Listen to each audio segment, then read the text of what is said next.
Did you know that 60% of Africa's population under the age of 25, if impacted well with information and knowledge concerning the sustainable blue economy, then we would have immense benefit across the continent?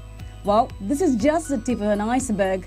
Here in the Umbrella Show with me, Dalila, Hamza, hope that you're well and hold your horses as we have Sheikh Zubeir Noor, who's a mentor of many things and have many titles, who will help us in discussing the issue of the blue economy in Coast Region. It is a matter that involves both of us. It connects us from oceans, rivers, lakes, lakes and dams, and all that in one aspect under the blue economy. Let's get a tip of an iceberg of what this significant it is to our country.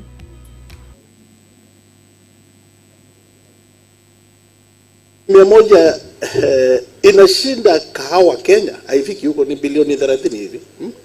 Ni kama tourism unasikia kama tea. Lakini hiyo ni bei yake ufuoni. Kwa mwaka hii bari yetu kutoka Vanga ama Njimbo mpaka kule Kiunga, kule Lamu Kiunga, na kuingia ndani 200 nautical miles ambao ni bahari ya Kenya. Kama ungevua samaki bila kuharibu, ungetoa tani 1,300 kwa mwaka, 300,000 metric tons of fish every year. Ukipiga hesabu kidogo tu ya tuseme maybe $2.5 $3 per ton, ama shilingi 200 300. Unajua samaki wengine bei yao ni ghali sana, lakini tuseme tu average ya 300. Unakuta kwamba au samaki wote wangeletwa ufuoni na wauzwe, hizo ni bilioni 100, sio milioni, bilioni 100. Bilioni 100 inashinda kahawa Kenya, haifiki huko, ni bilioni 30 hivi. Ni kama tourism unasikia ama horticulture ama tea. Lakini hiyo ni bei yake ufuoni. Well, that is just a fraction of the importance of the blue economy. This was just the other day when the Committee of Blue Economy under the Office of the President was here, held by KEMNAC during their workshop. And our very own Zubeir was there, and one of them, and they say the feathers, birds with the same feathers flock together, which is very important. Now, welcome to the studio, and thank you very much for coming with us to identify this important and how we're faring, because we were introduced to blue economy, but some say still it is yet to be known and understood in the grass levels. So to you, the transition that has been, as Kenyans, are we faring to the expectation of the blue economy, as we see that 2030 is an agenda which we have kept on us? First of all, thank you, Dalila, for inviting me here. It's a great honor. It's my first time coming to Al-Shifa. And also I want to thank the management for identifying me to come here, and also identifying this topic, which is very important to the lives not only of Costians, but the entire Kenya. Well, of course, blue economy is nothing new as far as our lives as Costians is concerned. It actually touches in every aspect of our lives along the coast. Absolutely. Whether you're talking about marine fish or shipping, we're talking about agriculture, about tourism, about the culture. All these are compounded together as the activities that actually encompasses the coast people. That's why you find, if you look at Africa, it has all the oceans, when they talk about Atlantic, Mediterranean, Indian Ocean, you know, Atlantic, even South Asia, all these seas are covering Africa. There are about 37 countries in Africa, which actually are covered by, is an island, Africa is an island on its own, and it plays a very key role. Of course, coming to Kenya, the issue of blue economy is nothing new. Like I said earlier, is an innovation out of probably the government itself, they find that it's high time they focus on this blue economy because of fragmented issues. Like you have coconut, you have salt, you have tourism, you have all kind of aspects. Yeah. So basically they want to combine together and use it as a unit so that at least the cost people can benefit in a very big way. I think it's the effort of the president himself by appointing General Madede and his team so they can come on the ground and look at what can be done to consolidate all these activities and all these efforts so the cost people, especially the youths, can benefit from the blue economy. Yeah. Absolutely. When you look at the matter, it has been with us many times. Whenever you go to the streets of Mombasa or the coastal areas, you will definitely ask a person, have you ever heard the concept of blue economy? Have you ever tapped in it? Many will be like, I only know fishing. So fishing has always been their attention. Forgetting that there is renewable energy, we also see there is oil, there's gas which is there. We see transportation, marine tourism. So how do we get to this, especially the youth who are out there? Some would raise the question that maybe this hasn't been taught in class so far. I have done my primary school, my secondary school, my university level school, but never heard of blue economy. But it's something which we have lived with it for many decades. Do you think that the transition which has been taking place, have we covered much when it comes to blue economy as a country? As a country, we have covered quite substantial, but there is a huge opportunities out there that needs to be done in terms of, first of all, in terms of awareness. I believe the youths must be given the opportunity to know exactly what's really all about, but a blue economy. We have the farmers, they need to be empowered. We have the youths also have to be empowered in terms of education, in terms of capacity, in terms of training. The fishermen, for example. In fact, if you look at the 200 miles along the coast, Indian Ocean, which is part of Kenya, we have huge stocks of fish, but they still remain untapped. Basically because, apart from the fact that they've been given boats by the government, but these fishermen, they need more training to identify where they can get the fish and the skills that are actually required. And a good example is between two countries, Morocco and Spain. At one time, Spain had exhausted the stocks of fish.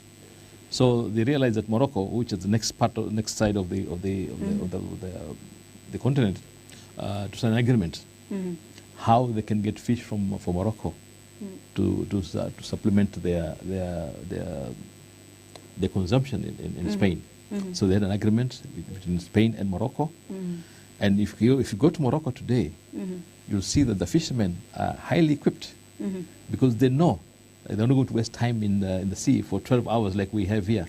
Okay. Somebody goes in the evening and comes back in the morning probably with nothing. With nothing. Then when you come back, things are so different. You're like, go from where you came back. So I think in that area, as far as fishermen is concerned, there is a lot that is to be done. If we are looking at tapping the 300,000 tons of fish within the Kenya alone, whose income is more than the income of tea and coffee. So I believe there is a lot to be done. The leaders, the government, stakeholders, investors need to come in full force and invest in this as far as Kenya is concerned. Then, of course, there are a lot of areas that need to be covered. Tourism. We're not talking about Shimba Hills and the Savo East and the rest. Absolutely. Yeah? If you go to Tana River, if you go to Lamu, for example, there are huge areas, which are interlinked between the sea and the rivers and the ranches. Yeah, the ranches. There's one ranch in Kipini, for example, it has got 2 kilometers beach. Yeah, which has got good potential. So all these areas, culture, for example, the training of our youths to take up the crew in the ships is very, very important. So there's a lot to be done, and we actually had to concentrate on the blue economy.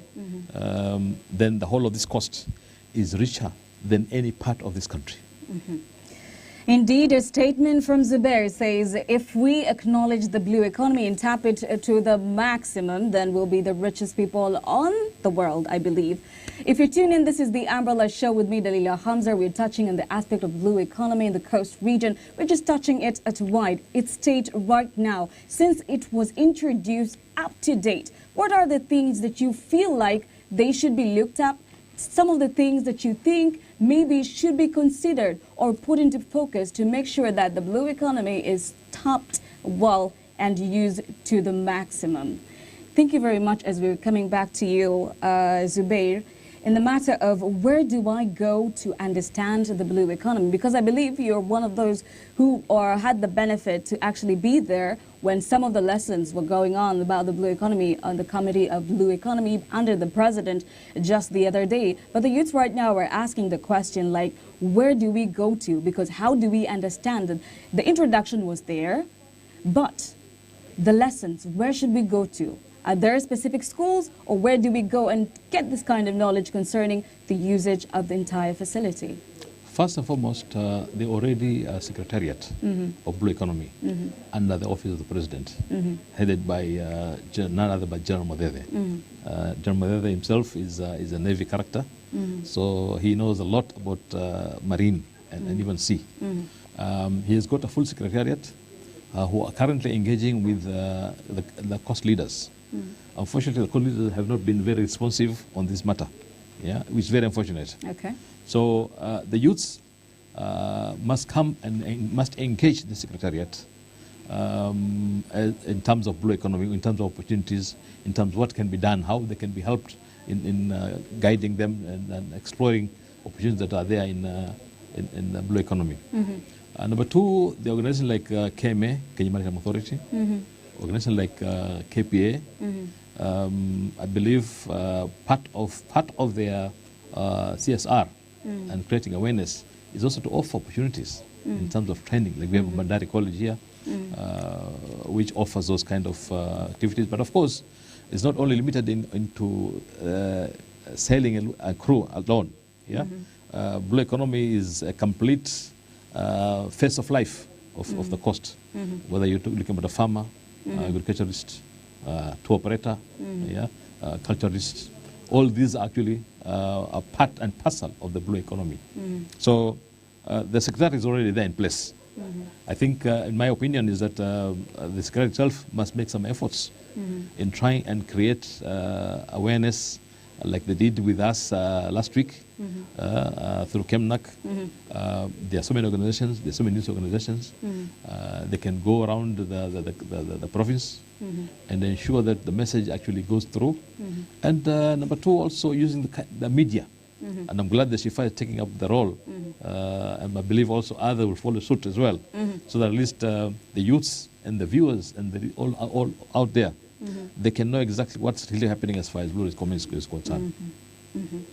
Absolutely. The blue economy consists of using the ocean resources for economic growth, livelihoods and employment without tampering the ecosystem. There's another viewer who sent the question in, she wants to know more about the blue economy and what it consists. Normally, it doesn't touch only the ocean. It's all about the dams, the rivers, the lakes, the ponds, the marine life itself at large. How do we use it? How do we utilize it to make sure that it brings us to a better position in the world? Because I believe we can. We have the Indian Ocean with us and the many beautiful rivers and dams as well. Moving on to the same point, I believe you have goodies for us because you're one of the members who were there. Now, the things that were touched was employment, the work, the part of how do I apply for blue economy jobs? The question is, how do we apply for them? In that, I heard a question whereby it was a concern that some send in their CV, but they're not fully documented the way they expect it to be. If you highlight us on this, how do we apply these kinds of jobs so that we will be fitting in that, so that we don't say someone from Turkana or someone from the other side is taking away the jobs that are intended for us, the people who live here? Let me make it very clear, especially with the youth. I don't think this is the time to look for jobs. Youth must be innovative, must come with new ideas. Like, for example, I have a young guy who decided to go to the sea and look for these seaweeds. Now he's making millions out of the seaweeds. Okay. Because the seaweeds now, you can use as fertilizer, as antiseptic. You can kill all kind of insects. Yeah. So what the youth really need is to join hands together. Maybe a group of 5 or even 10, and open a CBO, guided CBO. Come with the proposal, go to Blue Economy or the affiliates of Blue Economy, because Blue Economy probably does not have the money, but I'm sure they're going to be channeled through different finance organizations where they can tap the money. We also want to urge the NGOs, for instance, yeah, and all other organizations, because this is business. So when you're talking about business, yeah, I would rather be self-employed rather than being employed. Once you have your business as a youth, as a group, then you can also create employment for other youth as well at the same time. So the focus should be, okay, look for a job, yeah, rightfully, but at the same time, look at the avenue where you can bring business and make more money and also create more employment. So my point is, yes, there are going to be jobs, but you also have to have investors come in and invest. Maybe they're bringing ships or huge tracts of land which are going to be cultivated. There are going to be areas of participation. Probably the exploration of oil, yeah, exploration of getting energy out of the seawater, out of the sea, yeah, like in Israel, for example, they're getting energy out of the waves from the sea. So there are a lot of opportunities that need to be looked into, and probably the Blue Economy will only guide and show policy matters and show direction, how to obtain, how to invest, and offer technical assistance in all kind of activities are there in terms of Blue Economy as far as it's concerned. Yeah. Okay, if you're tuning in, this is the Umbrella Show with me, Dalila, Hamza. I'm having Zubeir beside me. You can also send in your questions, your view concerning the same. How do we use the ocean resources for economic growth without tampering with the ecosystem which is there? And in highlighting, because Zubeir is a passionate man who's involved with the Blue Economy right now, because it's time for you and also me to engage it and see where do we go as a country, especially the youth who are living here. Now, in terms of financing or getting this kind of loan or cushioning, Zubeir, help us understand, like, with the part of information that you have, maybe, from the Committee of Blue Economy, what are some of the things that we should do in order to get the cushioning? Because you said it's high time that, as youth, you get to employ yourself instead of waiting for a job or waiting for something in a silver platter.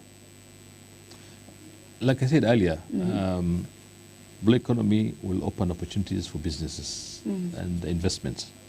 Out of those investments is when the finance people come in, the bankers, whether it's World Bank or International Finance Corporation, and even local banks can actually come in. But I believe the government itself will have its own fund, I believe so, to assist in cushioning the potential youths and those people who are actually interested in investing in Blue Economy. There's a lot of opportunities, you know, in far as Blue Economy is concerned. It's just like any other business. Yeah, I strongly believe those are processes which are being discussed and mechanism which are going to be in place, so to allow for the youths of the business people to apply for those loans in time when everything is actually in place. Yeah. And the other thing maybe you have that you say, I really have to share with you guys that you got, because I believe there are a lot of things that we haven't covered yet when we talk about Blue Economy. It's quite big. So we're just scooping out, we're just looking at the importance, the significance, and the opportunities which are there. And we're also highlighting concerning the challenges which are there. Zubeir over here told us about the equipment which are handed over to the fishermen who are there. But the question is, how do they use them? Do they know how to use them? To the latter, how do we equip the knowledge to them? Now, the other things that you would like to highlight to us, Zubeir? Yes, like I said, those equipments cannot just be given just like that. They need to be, the beneficiary has to be trained. Just like when you have a pilot, the pilot has to be trained to know exactly the direction of his route, where he's going to land. The fishermen also has to be fully trained with new technologies. So at least wherever he goes, he knows I'm heading to east or north. Yeah, this is where I'm going to have a real catch. So, of course, blue economy will offer those kind of opportunities for training. But currently, what they're doing right now is trying to create awareness for all stakeholders and all potential people that are keen to improve on what we have as blue economy. Like I said, blue economy is nothing new. It's just an improvement and to enhance their capacity in whatever they're doing. Whether you're a coconut farmer, whether you're a mango farmer, whether you're orange farmer, or any kind of activity that you're doing along the coast, that has to be captured and see how they can be improved. For example, like agriculture, you find most of the land, for example, in along the coast, is good for oranges or mangoes. We go to Malindi, Tana River. Yeah. So how can we improve the livelihood of those farmers? If you talk about minerals, for instance, we have thiamine, titanium in South Coast. But according to what I know, there is more titanium along from Mambrui onwards up to Lamu. The huge deposits of titanium. There's uranium in Kwale. Yeah. So basically, there's huge potential in every area. Whether you're talking about the sea, we're talking about tourism. Like I said, tourism has also a good potential, and there's going to be a lot of investment. I believe the only issue that right now is a challenge is the issue of pandemic of this corona. Had it not been for corona, I believe we'd have started a long time ago and push these activities so that at least the youth can actually benefit a big way. Of course, in terms of shipping also, there's huge potential of shipping. Yeah. In Africa, there are 4 countries which plays a very key role as a pillar of Africa. There's Kenya on the east side of Africa. There's Nigeria on the west side of Africa. There's South Africa on south, and Egypt on the north. So these are the countries that are holding Africa in a pillar as a foundation, and they're all in the sea. They're all part of blue economy. So currently, there are about 14 countries globally who are actually signatory to this blue economy. And of course, United Nations Development Program, UNDP, is spearheading this process. And I believe UNDP, just like a UN organization, will come in very handy to offer technical support, research support, probably even funding. So most important is the youths and the viewers out there should be on the lookout. Go to the website of Blue Economy, whether it's KMA or KPA, get as much information as possible so that we can engage the Secretariat of Blue Economy. Where are they taking this blue economy? Because we already expert in blue economy Secretariat of the President.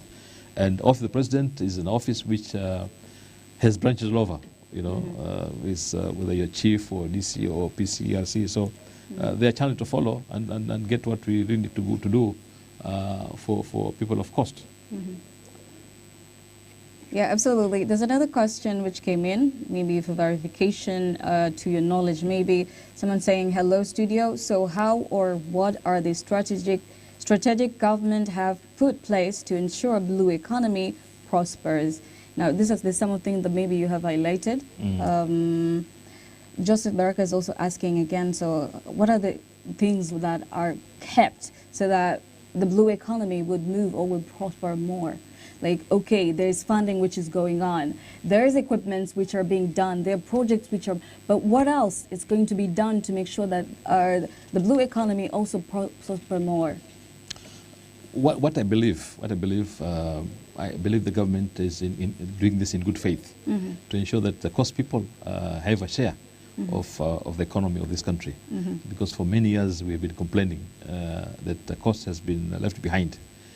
But if you look, before I came here, I was just thinking, you know, from Kiunga up to Vanga, then of course up to Chondei, this side. Just simple calculations, the kind of resources that we actually have, untapped resources. Yeah, and I said we are the richest province in the country, apart from the ports and tourism. We are the richest. What is stopping us as Christians to really explore these opportunities?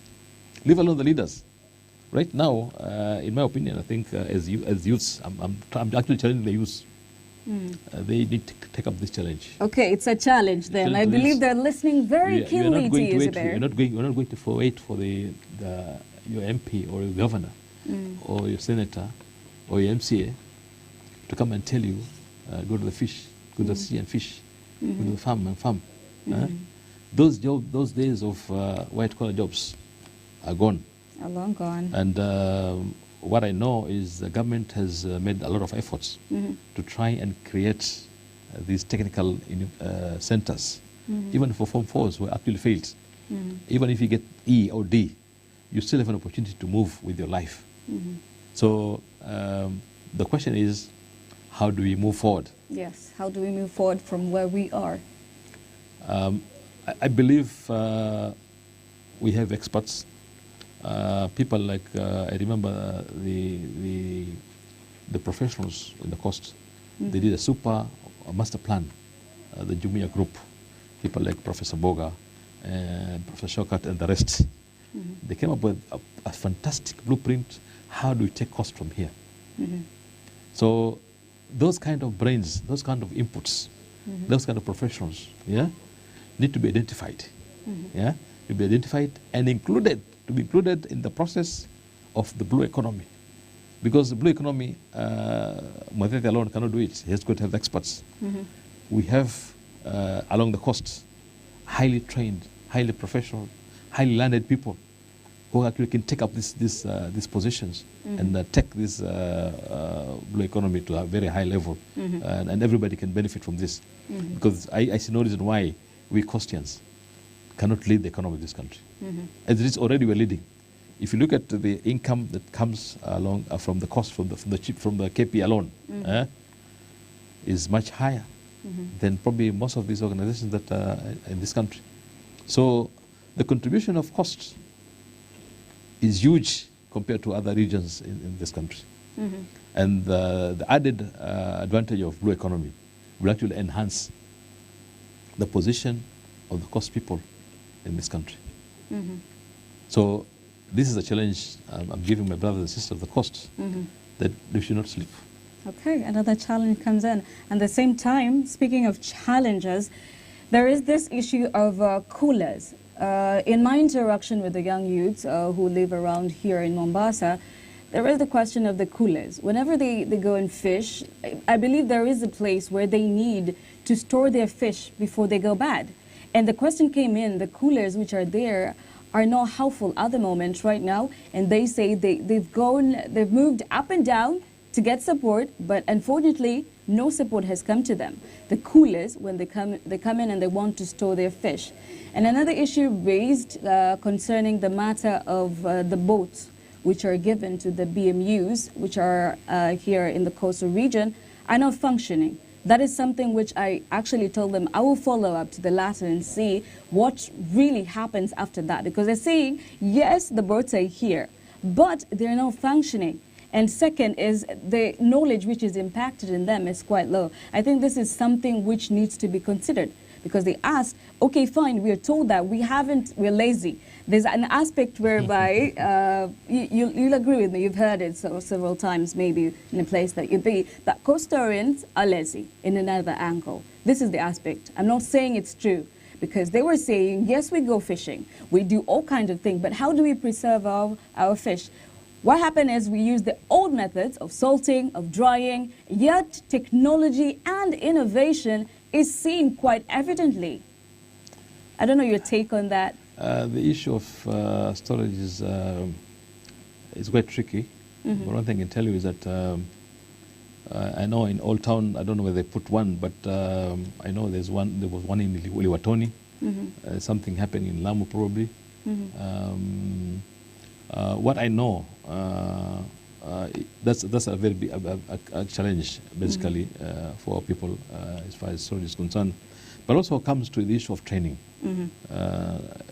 You see, the fishermen expect that even the consumer to get fresh fish, But I believe there are investors in this town, in Mombasa.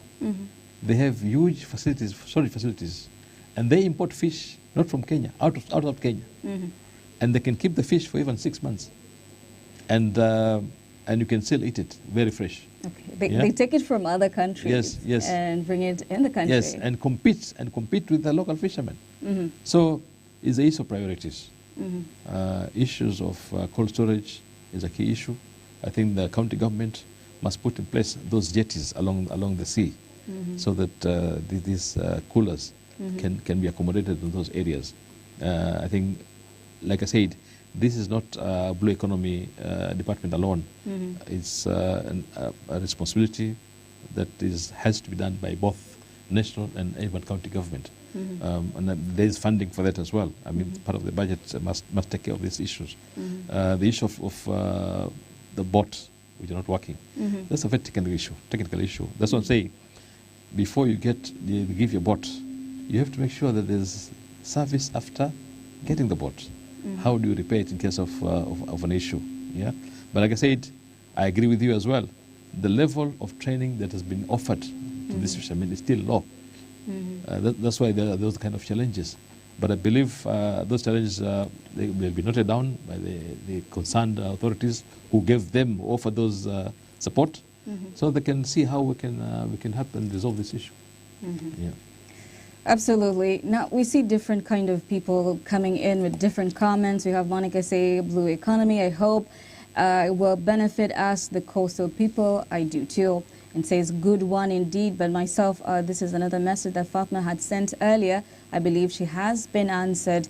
And moving forward with the question of Blue Economy, as large as it is, the resources which are here, a certain person came in my inbox and asked, the oil part. How do we get the oil when we know that, okay, we have all things that we do, the oiling now part, and also the renewable energy?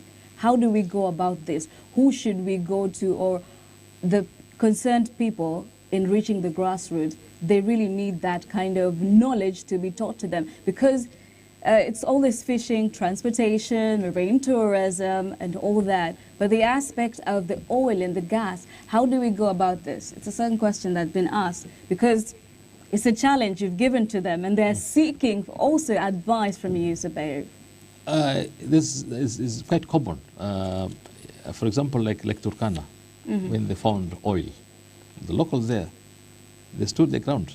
We want to know the capacity, the reserve which are there, what is our take in this oil here. You remember at one time the lorries carrying oil were actually stopped, and they demanded. I remember at one time there was a standoff between the president and the governor there, to ensure that the locals also get their share of the oil proceeds. So even if it is in the cost, we as Costians, we have the right to demand, to know the kind of contracts they've entered, the government has entered with the investors. What are the people going to benefit out of this oil? So these are issues that wananchi must be aware, must be sensitized. Okay. We cannot have NGOs trying to fight for human rights, but the real human rights is our intestines, our level of poverty. Unless we empower people, they'll not be involved in all these kind of evil activities. So my opinion is that yes, the issue of oil, the issue of renewable energy, these are things are very in the open. If the contracts are there entered between investors and the Kenya government, there must be public participation. So each and every one has a say. Like in counties, we have CADP, County Integrated Development Program, whereas the county cannot carry out a budget without the input of the people on the ground. In each and every ward, they must come up and say, we want this road, we want this, want that. This then is captured in the budget as part of the project for the financial year. So in this respect, each and every one, now we have a network, we have websites, we have Al-Shifa, we have people can come and ask you what's really happening in this particular project. You cannot carry out any project in Kenya today with the public participation, which also have to be captured by NEMA and all these other organizations is actually involved in any project, huge project of that kind. So Wananchi, I believe, is both challenges on our sides. The role that we have, especially the media, is to try and create awareness, to ensure that Wananchi are aware of their rights, and also to participate fully in all activities. Now, blue economy is with us. We should not be left behind. We should be in the front line asking questions. What is happening to our coconut? What is happening to coconut? What is happening to our cassava? What is happening to the salt, for example, salt industry, which is one of the largest industry in the region. So with this kind of networking we have, everything is very clear. And I'm glad that the government is coming up very open, trying to create awareness on this blue economy. And Wananchi must come forward and offer their experiences. Because what I know is not only the experts, but even the local inputs. It does matter. Does a lot, because they're the ones on the ground. Yeah, you can be a scientist, but at the same time, when you come on the ground, you have to consult the locals. This is how it's being done. Traditionally, this is how it's being done. How can we embrace together and come up with a unique project that can actually help the people of this country? Okay, thank you very much. For the benefit of the viewer and myself and Zubeir as well, let me take a look at those industries that are inside the components of the blue economy. We have the fisheries, we have aquaculture, we have chemical, we have the seabed mining, we have oil and gas, renewables, we have desalination. When you talk about desalination, this is the harvest of water, because we've been complaining that we don't have enough water. Now, the ocean is there, plenty of water. How do we process and retrieve a good drinking water? We can be able to get it from the ocean as well. We also have shipping, we have port infrastructure and services, we have tourism, we have coastal development, technology and R&Ds. We have blue carbon, which is the carbon dioxide. We have habitat protection and restoration. We have assimilation of nutrition and waste. All these are very important. We consider the nutrition and the food side, which is there. Now, wrapping it up as it is, what's the way forward as we wind up our program today? Zubeir, when it comes to the blue economy, it is large. It's all that. We will be making sure that we're taking you through each component of blue economy as the days goes by. But right now, let's hear from Zubeir, the overview. What's the way forward? Way forward, basically, we as Christians, we must always thank Allah and God for the resources that He's actually provided us. And we're actually sitting on gold mine. In my opinion, these need not to be employed, but look at the opportunities which are there. If you are a fisherman, if you're a tour operator, if you are a salt manufacturer, if you are a tour operator, and if you're involved in any activities along the coast, this is the right time to come up. Offer your challenges, offer your advice. What can be done to improve, to enhance your productivity, your capacity, so they can contribute towards the economy of this country. And the youths must come out. Those times of waiting for the mangoes to come down are gone. We should not complain, because we should also on the lookout. For example, last week we saw in the media 14 billion shillings has been set aside for about 6 counties in Nyanza to cater for fish farming. I ask myself, have they exhausted the potential that the coast has, the sea has, instead of investing in the fish farming in Nyanza? These are questions that... that's just in Nyanza. What about the coastal region? Yes, the coastal region. We observed over many years tea and coffee farmers who have taken loans in different organizations, the government, and their leaders stood and they got them waived in terms of billions. Now I ask myself, how much has been set aside for the fishermen, for the poor farmer in the coast? just before I forget, by the way, Coast can also produce enough sugar. Yeah, this is a project which I don't know what happened, but it's something that needs to be taken up. Tenerife and Lamu has got land which is so fertile, which can produce it can produce sugar within 9 months. Whereas in Nyanza, where they produce more sugar cane, they produce within 18 months. So which is better? Where is to invest? What happened to the project that was there initially in Tenerife and Lamu, which could have offered huge employment to our people? Not only Coast alone, the entire country. Today, we have sugar coming from Somalia. So if you're talking about the sugar belt, it's in Tenerife, in Lamu, up to Somalia. So people in Northeastern are importing sugar from Somalia through Panya routes. And that's a fact. Nobody can deny it. So Coast people, Coast leaders, these are some of the projects that can actually change the lives of our people.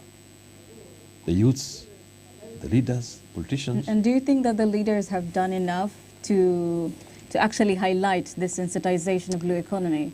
I'm sorry to say, some of our leaders are the same people that actually hard rock. They're the ones actually have been in the front line to derail most of the projects that actually can help our people. So unless we change the leadership of these prophets, especially the youths, take up the challenge, take up your vote. If you want to discover yourself, your right, economic right, to fight for your poverty, to fight for your job, it's high time to look at a new leadership in this Coast province. Because we know for sure some of the leaders have been a stumbling block for most of our projects here. And a good example is the one in Tenerife and Lamu. How do we accept that sugar, which can mature within 9 months? And deliberately, politicians have stopped this program. Look at the Kwale, the Ramisi thing. It does not come up. But we don't know how far it can help our people. So, in my opinion, if you're going to rely on the politicians, we are not going to reach anywhere. The youths and the citizens must come up and fight for their right, fight for their rightful opportunity, which are actually there. Because the youths are the ones who are the larger number in this country. Larger number. They say 60% of Africans' population, Yes. if tapped in, Yes. under the age of 24, just under the age of 24, then an immense benefit will be witnessed in the continent. And women as well. Yeah. So my take is let's wake up. Coast must wake up. Citizens wake up. If we really want to change the lives of people, these generations has a responsibility to change the route we're going to take from now on. Thank you very much, Zubeir, for making time to come in the studio and to highlight some of the issues inside the blue economy. Do not worry, this is just a start concerning the matter. We'll be taking you through each component of the blue economy. I am Dalila. Hamza, thank you very much for staying in under the Umbrella Show, where we discuss issues affecting the youth at large. It's a bye-bye for now. Until next time. Also tapping to expand new frontiers such as the blue economy and e-commerce.